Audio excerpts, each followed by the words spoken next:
What's up, everybody? Martha Cross 316 back with another comic book flashback, and today we are looking at Marvel Team Up issue number 8.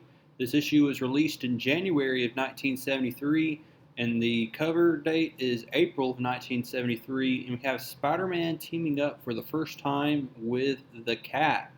Now, at this time, the Cat had just become pretty new into the Marvel Universe, and so this is kind of like one of our very early appearance of the Cat in this issue here. So we'll be looking at a really cool book here today. So you definitely do not want to turn away as we look at this issue of Marvel Team Up as we continue to go through volume 1 of Marvel Team Up.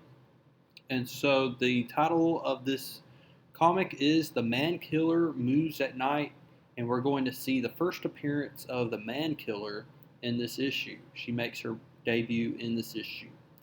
So we see here that Spider-Man is going to be on the prowl, just swinging through the night when he's going to have his spider sense alert him to the presence of an unknown foe, and that just so happens to be the Cat. But before we find out what happens next, let's give credit where credit is due. This issue is written by Jerry Conway.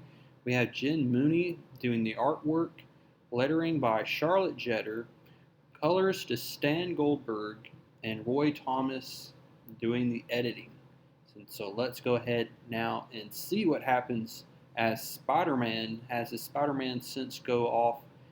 His Spidey sense is tingling. He knows somebody is trying to sneak up on him. Well, the Cat realizes that he's not off guard entirely, and so now she is going to try to get his attention, but she misses, and Spider-Man swings out of the way here.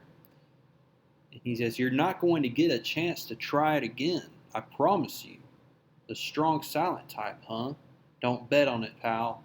You've got some questions to answer, and you're going to... Wait a minute. You're not a man. You're a girl."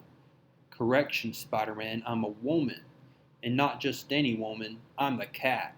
So Spider-Man meets the Cat for the very first time in this issue. And he's like, "Oh, my head's spinning. The lady really packs a wallop. But I've got to get control of myself. Snag something with my webbing. Otherwise, it's bye-bye Spidey." So he grabs a hold of that gargoyle here that he has his web line stick to, and he safely lands on top of this building here. And finally, the Cat's like, "Look, we just need to talk. I need to ask you a big favor." And she basically hands Spider-Man this pamphlet here, and it shows that the politician has been slain by militants, and this happened in Chicago. As Spidey says, "Didn't this happen in Chicago?" He said, "Look, I've had my fair share of crazy politicians." That's what's been going on recently in Amazing Spider-Man issues 117 and 118. But the Cat says, "Look, I understand you are a loner, and this is why I've come to you. I need your help because you have always been fighting the establishment. You're a loner, and I need your help." He said, "There's a person on the loose. Her name is Katrina Louisa Van Horn, and she's the Mankiller." And we see a week ago, the Cat was in Chicago and hearing the rally of Mayor Samuels, and he is an anti-women's liberal, when all of a sudden he was killed and murdered by this spinning blade, and it just mowed him down.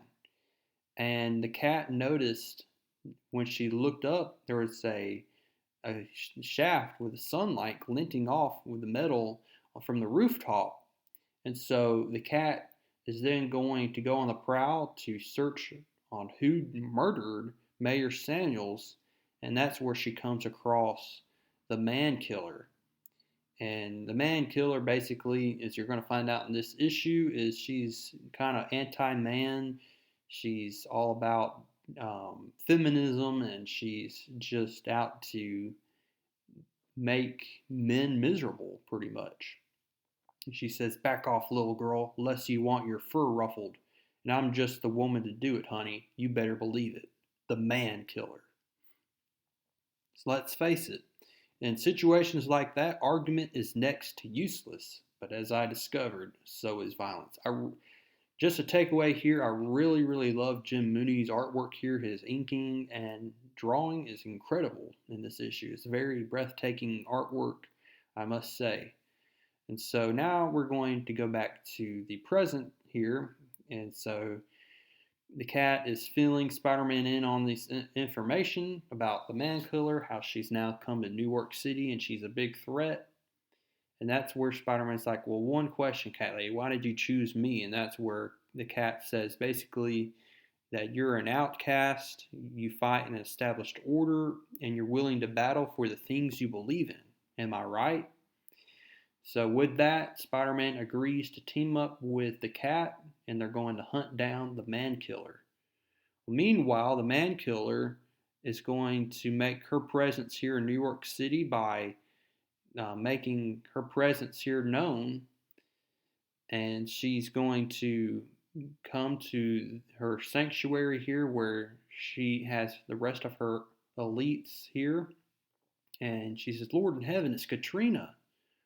What did you hope to prove by that?" And then Katrina's like, "I just wanted you to know, Mrs. Cartwright, the man killer's back in town." And then she's like, "The fact is, sister, you did, and whether you like it or not, that makes me one of you." And then she's like, "Look at that filthy man over there." Well, he takes offense at it, and then she's basically going to make mincemeat out of this guy and just tumbles him to the floor with no problem. I mean, she has the power of 7 men, as we're going to find out in this issue. Then we get the origin story of Katrina Louisa Van Horn, who is the man killer.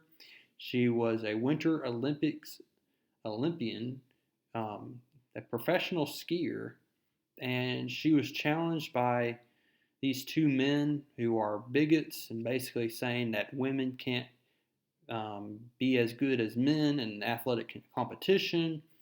She takes offense of that. And so we see that a challenge is made where one guy is going to go up against her in a skiing contest. And what's going to find out is that as they continue to ski, he's going to try to take advantage. And they go off this cliff. And because he cut her off, they both fall down this huge cliff. He dies, and her body is just broken in pieces. And we come to find out is that her body was put back together, and now she has this exoskeleton that she has on her body that makes her very powerful. And since that happened, she has now been set on a mission to destroy all men, including this Manhattan Harlem power plant. She is embittered about what happened because of that skiing accident, and because of that skiing accident, she's been set on a mission to prove that women are better than men. And so now we see Spidey and the cat are just continuing to look around for the man killer if she's going to make an appearance anytime soon. Well, Spidey's spider sense starts to go off, and out from nowhere comes this humongous vehicle that just can levitate in midair here, and it's going to make a big entrance here as the man killer hits this town and that power plant. That's exactly where she wanted to go. And so Spidey and the cat are going to swing on in, and they're going to get into the fray here. We see this police officer is about to grab his gun. Mankiller notices and then throws one of those knives and kills him. And so Spider-Man now is going to have to fight the Mankiller along with the cat and along with her soldiers here that she has, her little army of women here who are fighting for her. And so we have some really cool action scenes again drawn by the great Jim Mooney. The cat is going to be fighting the man killer as Spidey takes care of the soldiers. So we see the cat is going to come back and fight, and she's pretty athletic. She can hold her own, that's for sure. And so now we see that because of that kick, it knocks out the Mankiller. Spidey then webs up the rest of her soldiers, but all of a sudden, Mankiller runs off and she's gone. And we kind of find out from Mr. Watkins here that who's in charge of this plant, that she has stolen a generator and it's full of radioactive materials. And if it were to go off, it's just a very bad situation if it does. So Spidey and the cat have to go after the Mankiller and retrieve that generator. So throughout the night, Spider-Man is searching for the Mankiller. It's about to be morning, and then from the shadows out comes the Mankiller, surprises Spidey by attacking him, and she calls him slime, you crawling, stinking scum, on your feet, man, or don't you have the strength to face your own doom? Spidey has enough. He knows that he's going to be fighting a woman, but he has no choice, and he just clobbers this woman with landing one good punch to the jaw, and she drops the generator. Here comes the cat. He said, "Oh, I found you at last, Spidey. Look." And then before she can get more words in, we see the Mankiller says, "You, a sister betraying your own species, siding with swine like that. When I'm done with him, I'll begin on you." But what we learned from the cat is that when Katrina had her little accident that happened, the masterminds who put her ruined body back together were AIM, the Advanced Idea Mechanics, who, as we know, is the enemies. They are a very bad group of villains, and they're led by MODOK. And so because of this news and what Mankiller finds out, she starts to belch out these no's, but it fades out into the distance, and she's just left shocked and in defeat here as Spidey and the cat leave with that stolen generator. And now the Mankiller is going to have to decide what is she going to do with this newfound knowledge that her ruined body was created by AIM. And that's where we're going to leave off on this issue. I hope you liked this issue as we looked at the first appearance of this villain here. And I'm just looking forward to looking at issue number 9. We'll be looking at that one coming up next. But go ahead now and drop a like on this video. Subscribe if you have not, and I will see y'all in the next one.